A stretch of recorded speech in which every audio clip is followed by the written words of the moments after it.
this is the local government chapter. Now, technically, it's about the government in general, but we talk so little about the federal and provincial levels because the majority of the information that we need to cover is regarding the local government. And the reason for that is because that is where we're going to do our research as licensees to provide our clients with the best information, with all of the information that they need in order for them to make their decisions.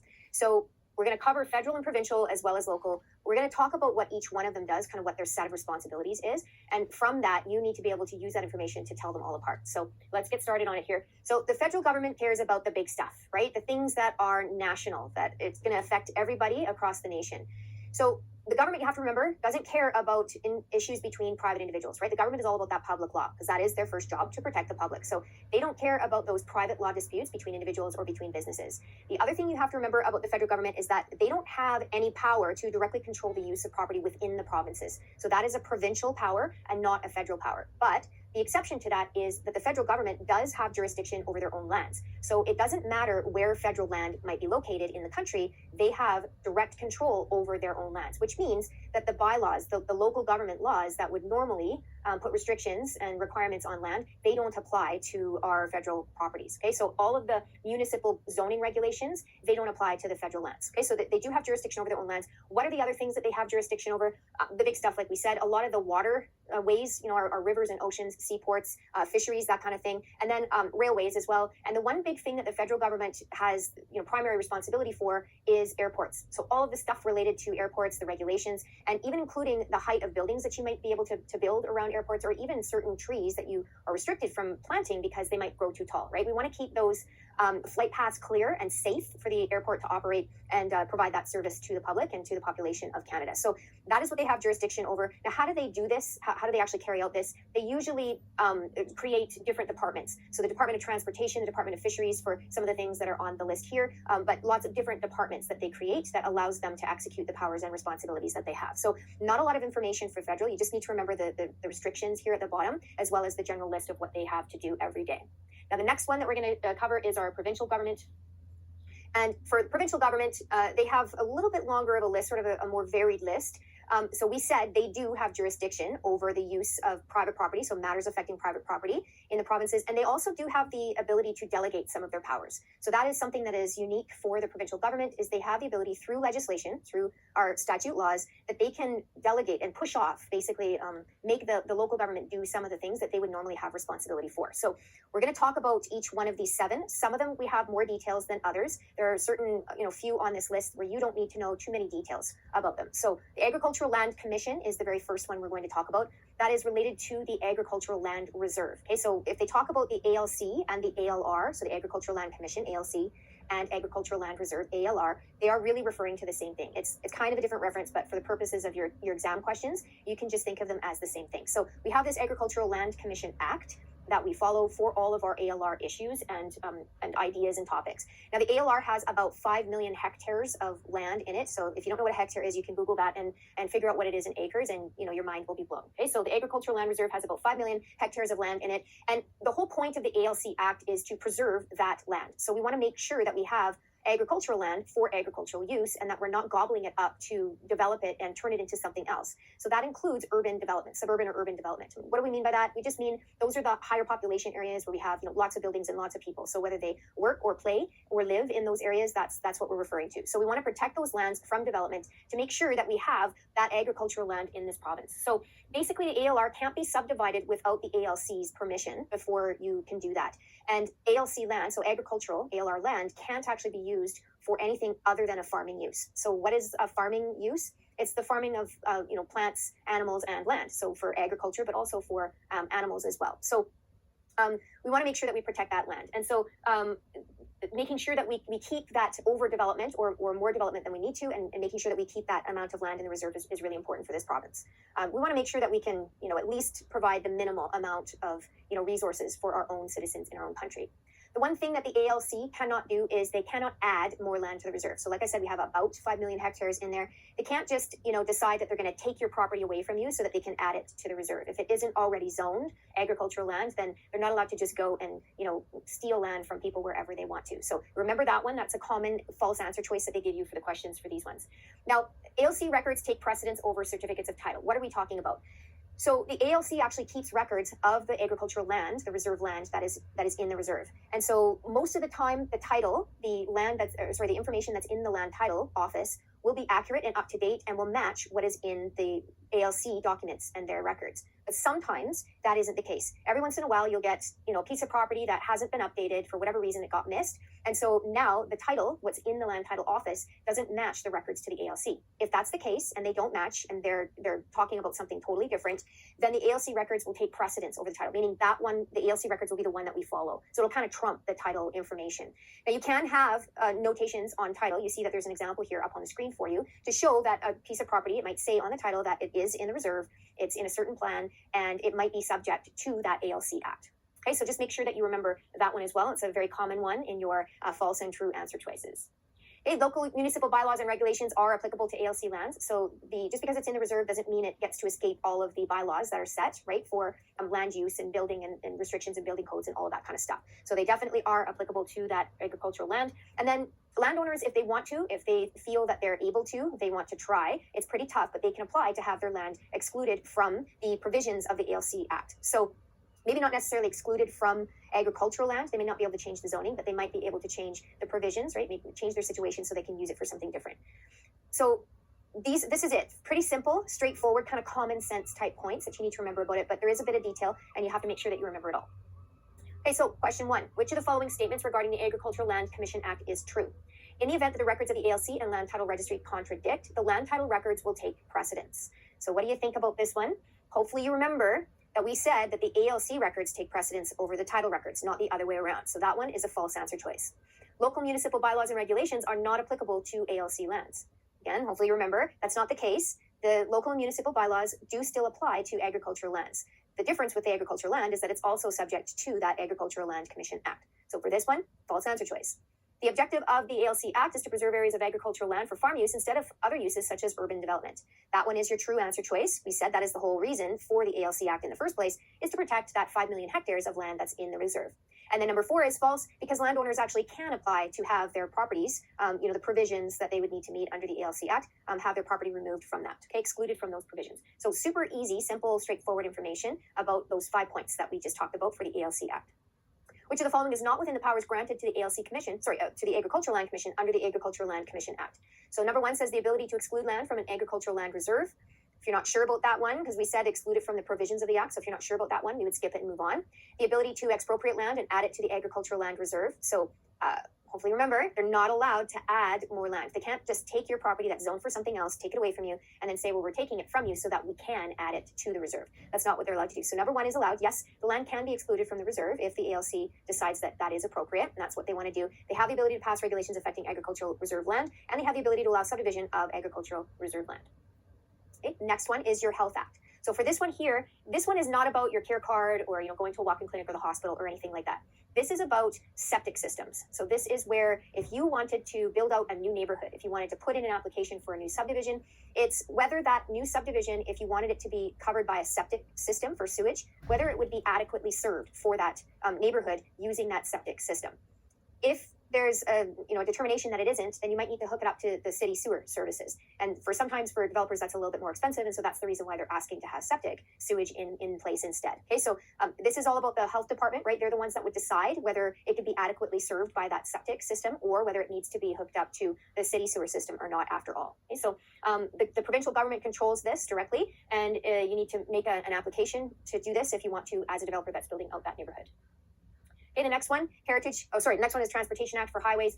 This one here, there's not a lot to remember about it. It's just this piece of legislation basically regulates all of the land that is right near all of the highways. So before you can do anything with property that's within a certain distance, within about 800 meters of a highway, so like the entrances, exits, the 4 corners where they might put in commercial stuff in there, right, commercial buildings and stuff, even residential, if that's what's put in there, then you need to make an application to be able to ask permission to make that change. Okay, so you've got to get approval for rezoning any land within 800 meters of a highway.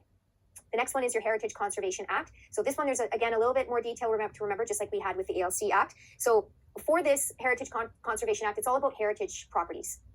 So the Local Government Act and the Heritage Conservation Act, which are both provincial pieces of legislation, both provincial statutes, they set out different penalties for doing stuff to the heritage properties that you shouldn't do. And they also set out the rules. What are you allowed to do? What are you not allowed to do for your heritage properties?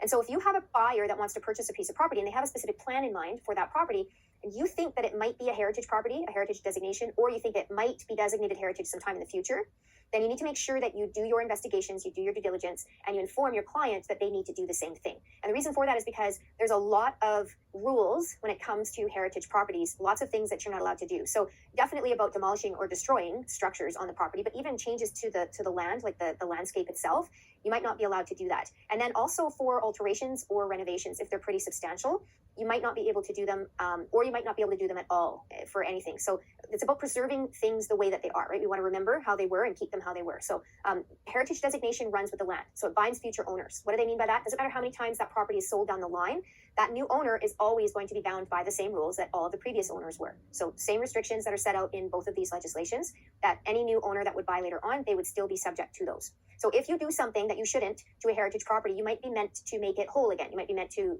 turn it back into what it was. And if you destroy a property that is a heritage property, right? If you destroy a building, you tear it down completely, scrap it, because you want to build a new one, then you might be made to build an exact replica of that building. And the reason why that's a significant thing for any client is because that's usually pretty expensive. Some of the heritage properties, right, they're older, and some of those building materials are really hard to come by. It's tough to find some of the old, stone and wood that was used a long, long time ago, stained glass, particular types of glass. It's very, very difficult to find that. You can't just run down to your Home Depot and, pick up a stained glass window that is old and uses different older methods of producing it. So you might be able to get some of the materials, but a lot of it, you're going to have to actually get it made for that property. And that means it's super expensive because not a lot of people or places or companies know how to produce the materials the way that we used to a long, long time ago. Okay, so the property disclosure statement, sometimes they're going to ask you, does the property disclosure statement have anything on it in regards to heritage designation? It does. Yes, it does. Absolutely. But just because the answer is no on the property disclosure statement doesn't necessarily mean that the property isn't heritage. If you remember from one of our previous modules that we learned, sometimes a property isn't designated heritage and it can be designated heritage, later down the road. So you've got to make sure that you do all of your investigations as much as possible before you decide, what you're going to give as information to your client for them to make their decision, the best one that they need, right? So heritage sites, the reason why it's a big deal is because heritage sites have value, that heritage value, so heritage or archaeological sites as well. And it might be a value to, the local government or the provincial government, but it might be a value of specific communities or cultures as well. So a great example of that is our First Nations. You might have a site that's designated heritage because it has a particular significance to a First Nations community. So it can be educational, or it can be scientific, or it can be just historical. Lots of different types of heritage designation. But the point is that it's important to somebody somewhere, and we need to keep it the way it is. Okay, so we're going to make sure that we put the onus on our clients, so put the responsibility on them to say, look, these are the steps I've taken. This is the due diligence that I've done. I've done all that I can, and you need to do further investigation if you want further assurances that this property isn't a heritage site. Okay, so a little bit of detail about that one. Not again, pretty common sense, not too crazy complicated. And like I said, you could have that heritage designation on title, but just because it isn't there doesn't mean that it isn't a heritage property. You need to go and do further investigations and searches and inquiries. The next one is the Environmental Management Act. This is about your contaminated properties, so contaminated sites. The Contaminated Sites Registry is related to this EMA.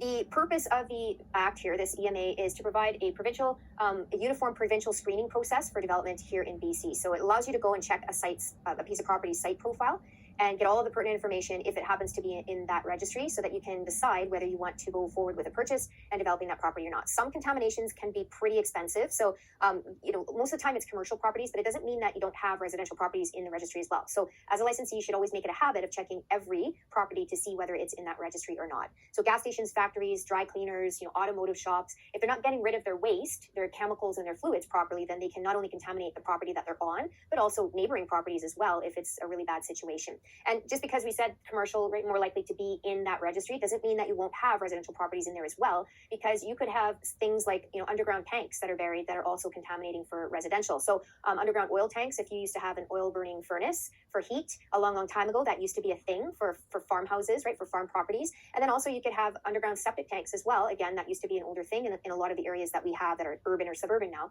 because really this whole province used to be farmland. So that's what the EMA is all about. Nothing too crazy, nothing that's that's too complicated. The next one here is the Local Services Act. So we're going to talk a little bit in more detail about some of the stuff that I'm going to mention about it, but you don't really need to know a lot about it. This is just about some planning that takes place. So in most of our rural areas, the planning is carried out by our regional districts. And the place where they get their instructions, right, their restrictions from is that Local Services Act.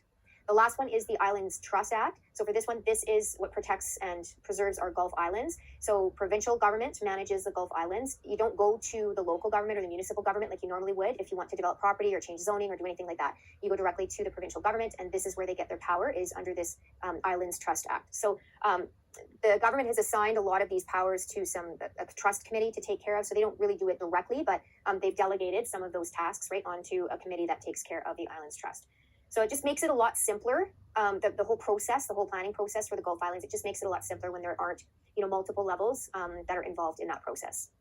Okay, so now we're on to the local government. So that's it for the federal and provincial. The rest of the chapter, like I said, the bulk of this information in this chapter is about your local government. So they want you to know all the nitty-gritty details about the local guys, right, our small little guys, because really that is where the majority of the work is done that we care about as licensees, as far as land use and zoning and all of that kind of good stuff.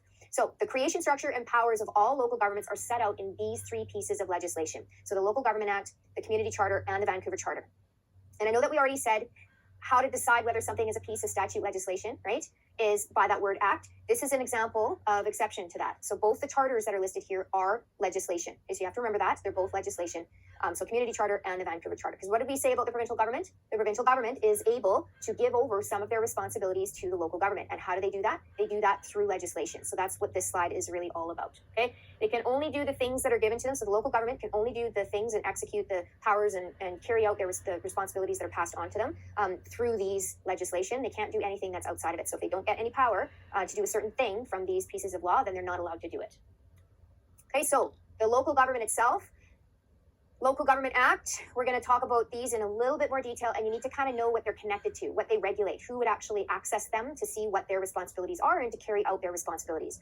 So Vancouver Charter is pretty straightforward. It's Vancouver, and it's the legislation that regulates Vancouver. So Vancouver's a little bit special. They wanted their own thing. They wanted to be separate from everybody, so they have their own piece of legislation that's separate from everyone else. The Local Government Act is where the regional districts get their powers from. So we say that it is the thing that has the enabling provisions. What does that mean? It provides for that regional district to do the things, right, to carry out those powers that are given to them by this Local Government Act. Okay, so enabling legislation is one funny way that they're going to say it.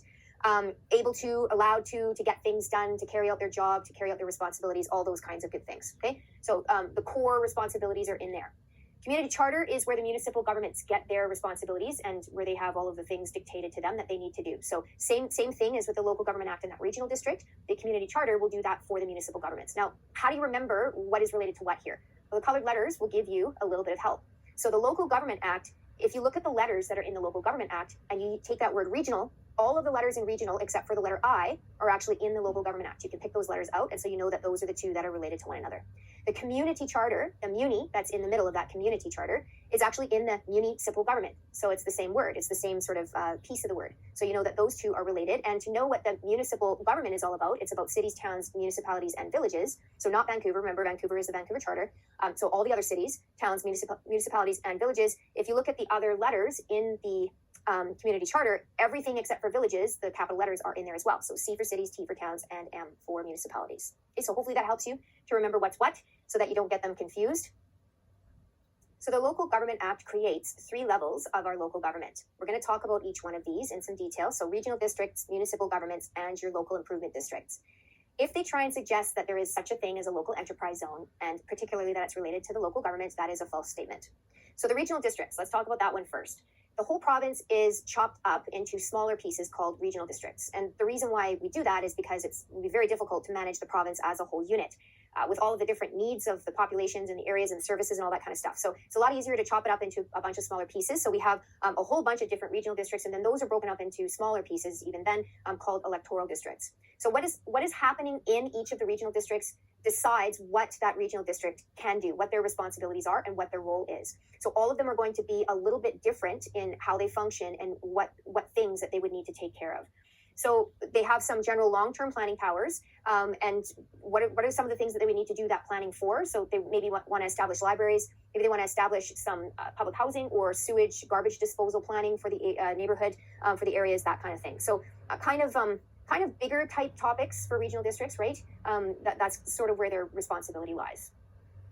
Municipal governments. So remember, this was about your villages, towns, cities, and municipal districts. We're not going to talk about this one too much right now. We're going to go into more detail a little bit later, but this is about the powers that are related to planning. So for your land use and regulations and the enforcement behind those regulations. Local improvement districts is the last one.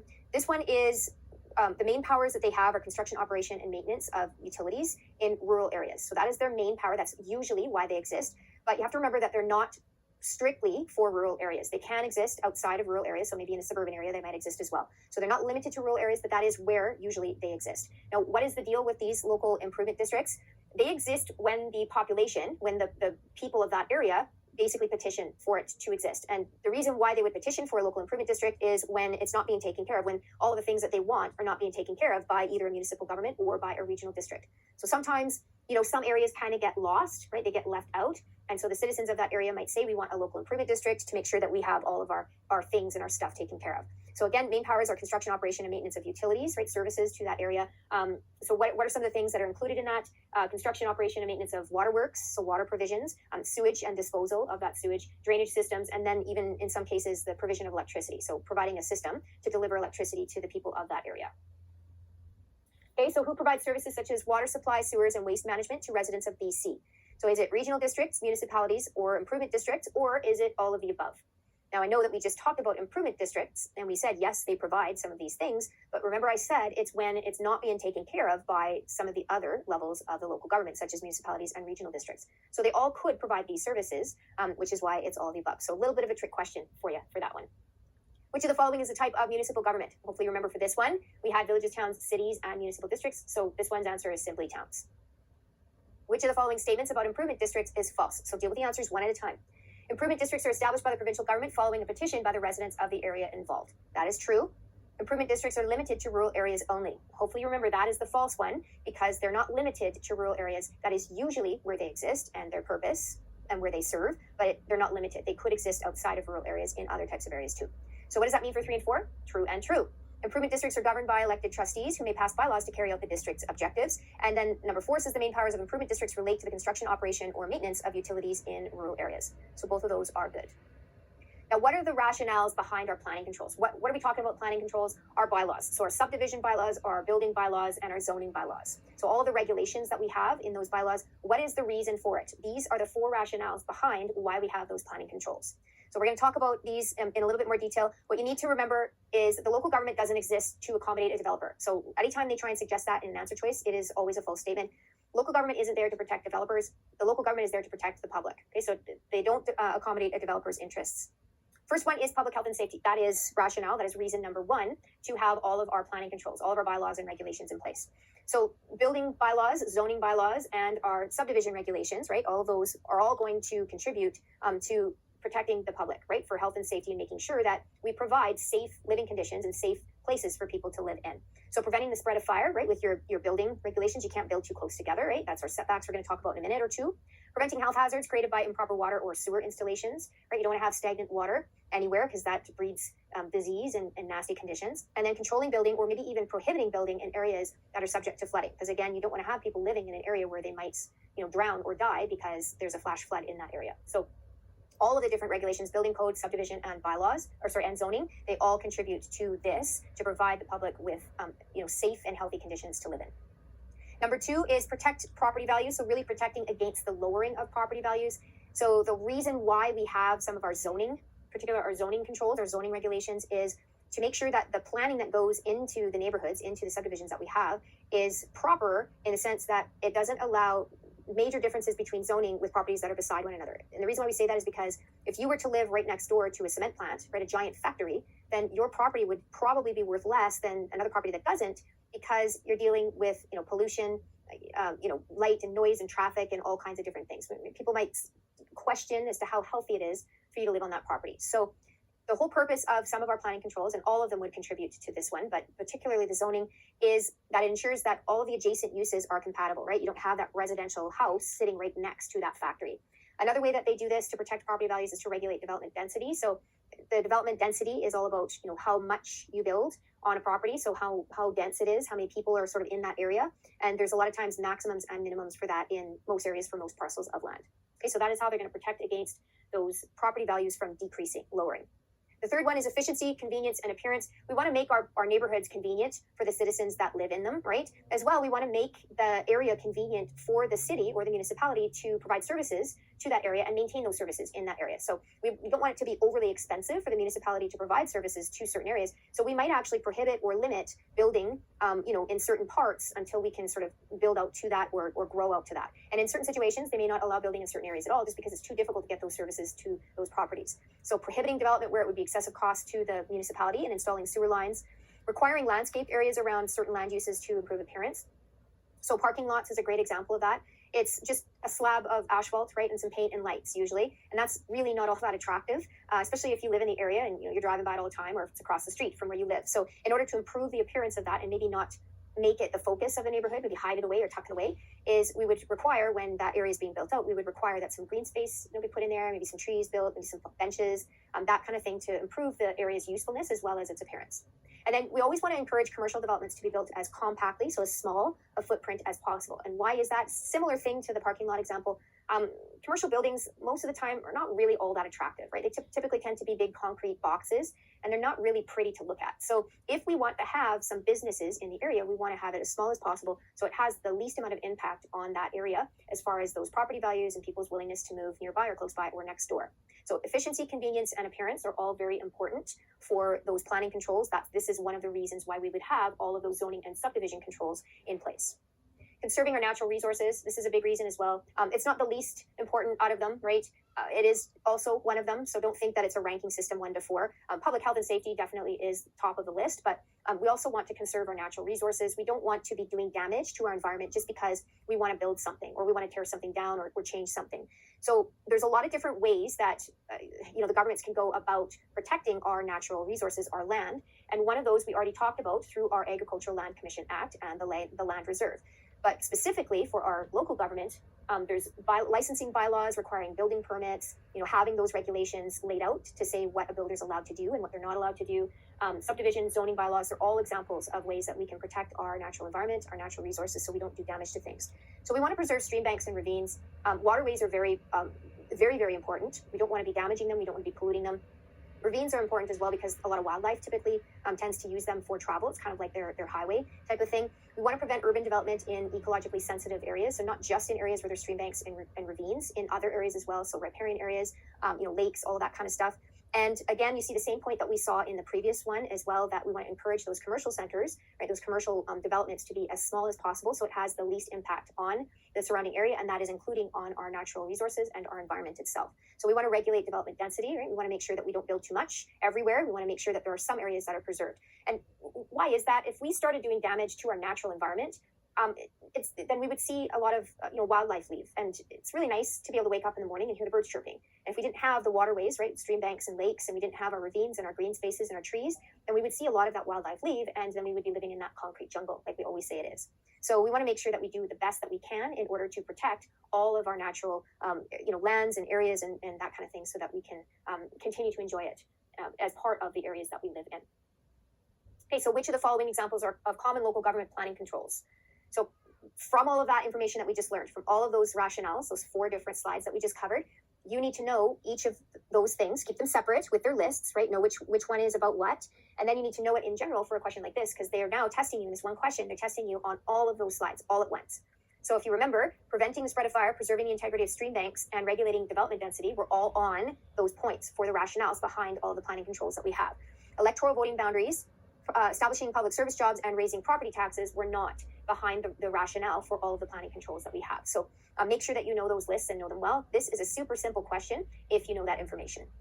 All right, the official community plan. So this is the part where I get a little bit excited. I love this stuff. So if you've ever worked or known, if you work for a developer, then you might be familiar with some of these things. I have. So this is where I kind of get excited. I love to look into the plans for the future for things and be able to go back and tell my clients, so this is what it's slated for, this is what you could zone it for. And so we have some extra value, some hidden value, latent value in this property. So just pardon me if I go on too much about it, but I love this kind of stuff. And this is really practical knowledge. You're going to want to remember this stuff because this will actually help you on a day-to-day with your clients. You should always go and check, current zoning as well as future zoning to make sure that you're giving your client all the information that they need in order for them to make the best decisions. So OCP, official community plan. Here we go. Let's get started. Sometimes in certain cities like Vancouver, they're called something slightly different. So official development plan or neighboring community plan. So OCP, ODP, or NCP, depending on where you're talking about.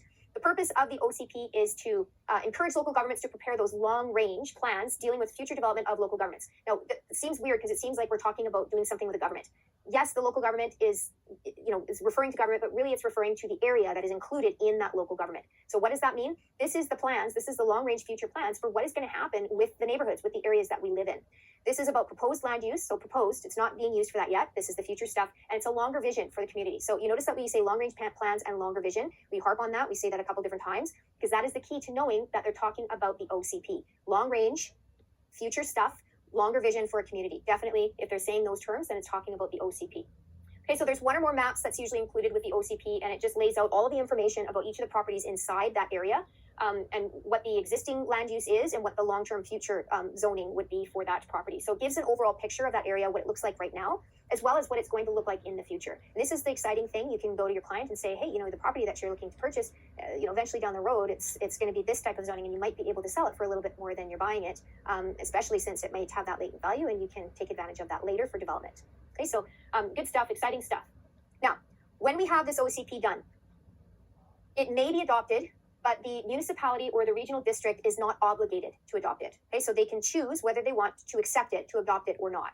Once they adopt it, they need to follow it. Okay, so once they've made the choice to say, yes, we think this OCP is great and we're going to accept it and adopt it, then they do need to follow it at that point. But they do have the option to not follow it if they choose. So they don't have to adopt it. There's no obligation for that. And once they adopt that OCP, if they want to change the zoning for any municipal lands, so to use that's not consistent with that OCP that they adopted, then they have to go back and amend the OCP before they can actually make that zoning change. Okay, so that it has to be consistent with the OCP. Like I said, once they choose to adopt that OCP, then they have to actually follow it. So here we go. This is where I get excited. I love all the colors and looking at all the different things on these maps. So what can you find on the OCP? Tons of information. It might not look like it's a lot because it's very concise, but it actually gives you a ton of information about that area and about each of the properties that's in it.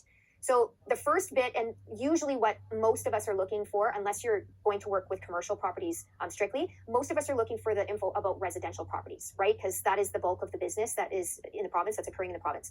So you're going to find out location, amount, type, and density of all of the residential development. So the current as well as proposed residential areas in that area, and it's for anticipated housing needs for a period of at least 5 years. Because remember, what did we say? It's a longer vision, right? A long-term planning. So it's for that period of at least 5 years.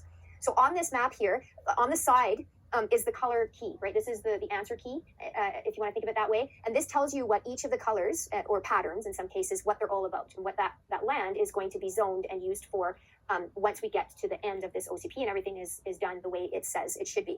So we've got all different kinds of property uses here: agricultural, airport, industrial, mixed employment, neighborhood service center, parks, schools, all the residential types of zoning, so neighborhood residential, apartment, as well as your mixed use. So the mixed use would be usually business and residential together all at the same time.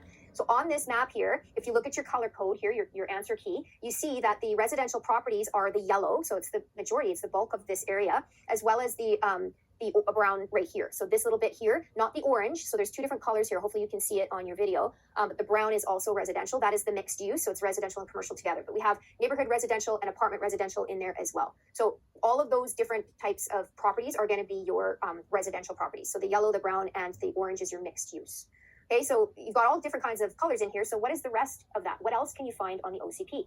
Well, you can also find information about all of the other types of properties, like we said: commercial, industrial, institutional, agricultural, recreational, public and utility, all of that kind of stuff. So on this map here, the commercial is in red. So the commercial properties was in red. I'll just go back one slide so you can see the whole picture here. The commercial is in red, and then we have some of our other, so like the dark blue here, this is the industrial. You see that they've kept that industrial property away from the majority of the other properties that are on the map. Remember, we said we want to protect those property values, so we don't want to have properties that are adjacent that have major differences in land use. So they put the industrial here at the top, and then underneath here is mixed employment. Now you do have some residential in the middle, so those ones are going to have different values depending on where you're sitting, but they might have some green spaces, right? They might have some ways to disguise it through the top here so that you have less of an impact on those properties. Okay, so they've tried to tuck that industrial away at the top. Public utilities, all of the services in the area. So you notice that they have the Canada line there at the far left to show you where the SkyTrain stations would be. And if you wanted to be close to that, then you would want to choose to live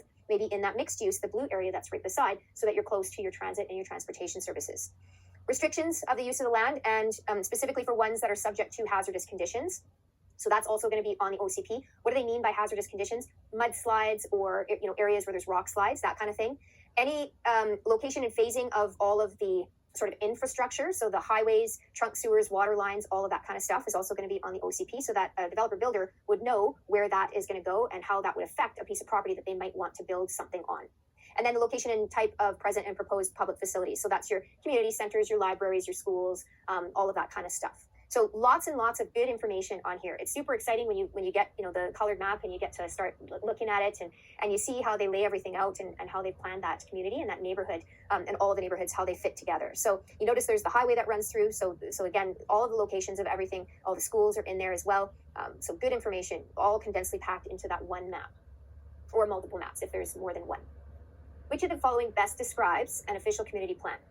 Is it a document that outlines the various feature utility services that an area may need? You might think that that's a good answer because we did mention those utilities, right? Public services, that kind of thing. But that was just a very small piece of what the OCP is all about. So that is not a very good description. It's not a very complete description. So let's find the one that is the best. Is it a document that outlines the various taxes that each parcel of land is subject to and will be subject to in the future? It's not about the taxes. It's about our proposed land use, right? Current and future. That's why number 3 is our best answer. It's a document that outlines the current use and long-range plans for development of an area. It is not a document that describes the various neighborhoods in a particular community. Which of the following is true about official community plans, OCPs? Another word for OCP is zoning bylaw.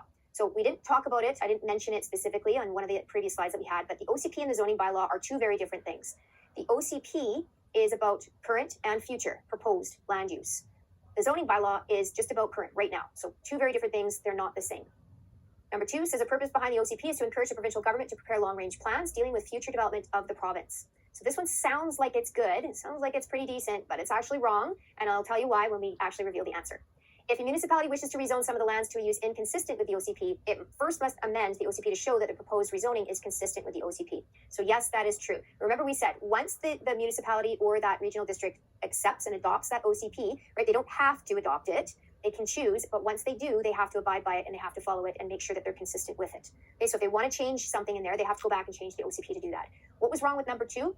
Talked about the provincial government. And what are we supposed to be all about here with the OCP? The local government. So make sure you're paying attention to those descriptive words, right? Because that's key when you're trying to read these questions really carefully. Which of the following topics would not be found on an official community plan? Restrictions on the use of land that is subject to hazardous conditions. So yes, we said that would be on there, right? That was properties that maybe had rock slides or mudslides or avalanches, that kind of thing. Number 2 says the location and phasing of major highway sewers and water lines. Yes, those would all be on there. Location, amount, type, and density of residential development required to meet anticipated housing needs over the next year. So that sounds like it's a good answer, but it's actually not true because it's supposed to be for at least the next 5 years. Okay, so remember we said long-range plans, right? That's what the OCP is all about. It's not about the short-term stuff. Location and type of present and proposed public facilities. Yes, that would be on there as well. Now we get to talk about each of the bylaws themselves. So zoning bylaws, subdivision bylaws, and building bylaws. We'll start with the zoning bylaws. So for the zoning bylaws, it's, like I said before, it's only about right now, current land use. It only regulates what's happening right now. It's not about the future. The OCP is what is about the future. So we divide the local government into these land use zoning districts. We call them zones for short. The zoning bylaws consist of 3 parts. It has a map. It also has some restrictions on there. We're going to talk about those in a minute here. It also has a schedule of regulations, so the uses that's allowed for those properties. If they suggest that the OCP and the zoning bylaw are the same thing, they are not. Okay, that is an absolute wrong answer choice. They're not the same thing. They don't have anything to do with one another. So make sure that you know the 3 parts for these zoning bylaws. The restrictions, it's got sections with general info that applies to all zones, right, to all zoning areas. But we're going to talk about these restrictions specifically here. So some of them. This doesn't cover all the restrictions that you might have on some properties, but these are the main ones that pretty much apply to every single property, regardless of what the use is, right? Agricultural or residential, single family, multifamily, commercial, business use, whatever the case may be. Okay, so height. there is always a maximum height that you're allowed to build to for every parcel of property. Density is floor space ratio. So this is how much building you can build on a piece of property. We're going to talk about this one in a little bit more detail in a few minutes. Setbacks. This is how far back from the road or from a neighboring property line or sidewalk that you can build. So there's rules about that. You can't build like right up to the sidewalk. You can't build too close to the next parcel, right? Because you might be too close to their building, and then that is not good for your fire safety. So again, remember the rationale behind these planning controls, these bylaws, regulations, is to protect health and safety, protect those property values, conserve our natural resources, all of those things that we talked about already. Site area, what you can actually use the property for. So what zoning is it? Is it residential? Is it business? Is it commercial? Is it industrial? All of those kinds of things.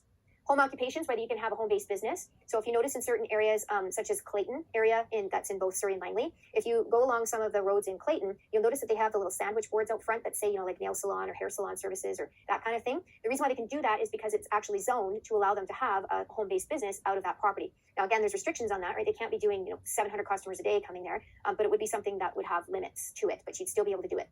Signs. There are crazy rules about signs, tons of rules about signs. How many, what size, facing which way are just some examples. Now, as a real estate licensee for trading services, can you put a sign outside your office, your home office or your rented office? No, you can't, because the business that you provide, those services that you provide are actually related to the brokerage's address. Okay, so the brokerage can put that little sandwich board that says realtor on duty, or they can have it at the kiosk in the mall because that's another brokerage address. Okay, but you can't do that outside your own office or outside your house. I don't know why you'd want to do that. I don't know why you'd want to put a sign outside your house anyway. You really don't want people knowing where you live. Trust me on that one.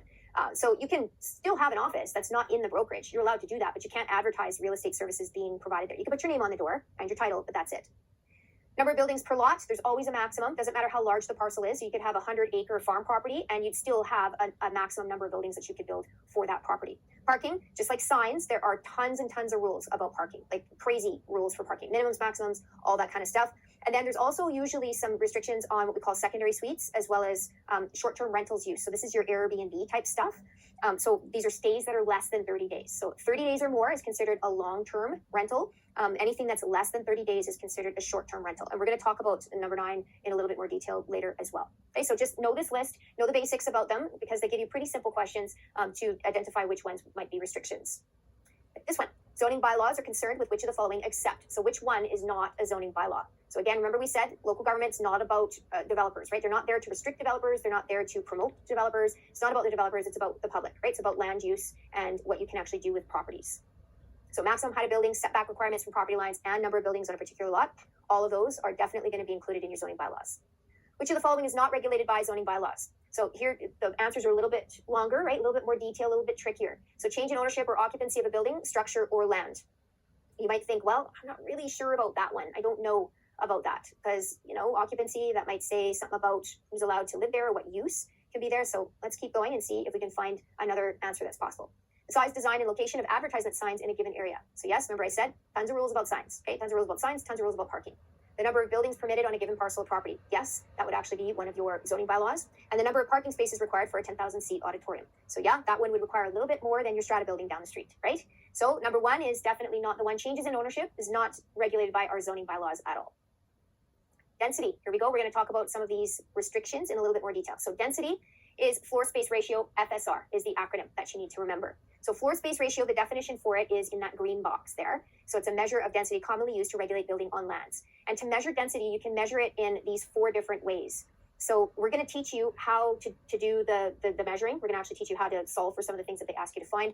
But if they ask you a simple question about how you measure density, any one of these can be the answer. And they're kind of clunky. They're not really nice to remember or convenient, and it may not even make sense to you. But if they ask you how to measure density, any of these can be the answer. So it could be floor area ratio, simply. It could be the number of dwelling units per acre, or it could be by prescribing the minimum lot area per dwelling. You see that those are kind of the opposite. The first one is dwelling per lot, right? Dwelling per size of land. And the second one is the minimum size of land per dwelling. So it's kind of the opposite way, but it's the same relationship. Or is it the floor area of the building in relation to the size of the lot? So yes, so this picture basically describes any of these, right? There's a certain parcel of land and you can build a certain building on it based on what the density restrictions are for that parcel.